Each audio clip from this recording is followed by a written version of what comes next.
বাড়ির পুকুরে বড় পুকুর দিছে আর কি, যারা আল্লাহ মুকেশ আম্বানি স্টাইলে চলাফেরা। তো সেই কুমিরে বাড়ির পুকুরে বিরাট কুমির দিয়ে সব করে কুমির পুষেছে। তো কুমির পুষার পরে একদিন বাড়িতে পার্টি দিছে, অনেক লোক, মানে বিভিন্ন জায়গা থেকে ওরকম বড় লোক, তো বড় লোকজন কি দাওয়াত দেয়।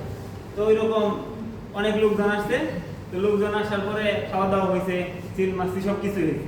খাওয়ার পরে সে এরকম একটা ঘোষণা দিল যে আমার এই কুকুর যে পার হইতে পারবে তাকে আমি মানে ইয়া করবো, আমার মেয়ে দিয়ে দিব, তার সাথে আবার 1 কোটি টাকাও।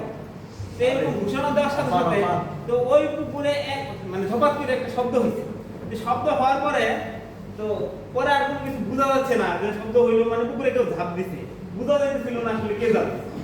তখন এক লোক ঝাঁপ দিয়া সাথে পুকুর পার হয়ে গেছে, মানে ভাগ্যক্রমে সে ওই পুকুর পার হয়ে ওই পারে যায় উঠছে আর কি। তো যাই হোক, দুইটা কুমির পুকুরে থাকার পরেও সে আর কি মানে পার হয়ে গেছে। ওইটাই তো ওই রাজা কি করছে, মানে যে ওই ঘোষণা দিতে সে দৌড়ে গিয়ে ওই লোকের কাছে গেছে।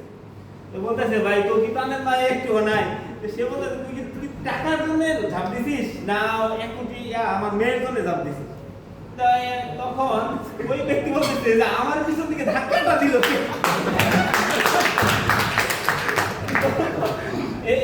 মূল বিষয়, তার পিছন দিয়ে কেউ ধাক্কা দিছিল, ওইটা তার একটা লাকি ছিল আর কি, সে লাকি ওইভাবে ধাক্কা দিয়ে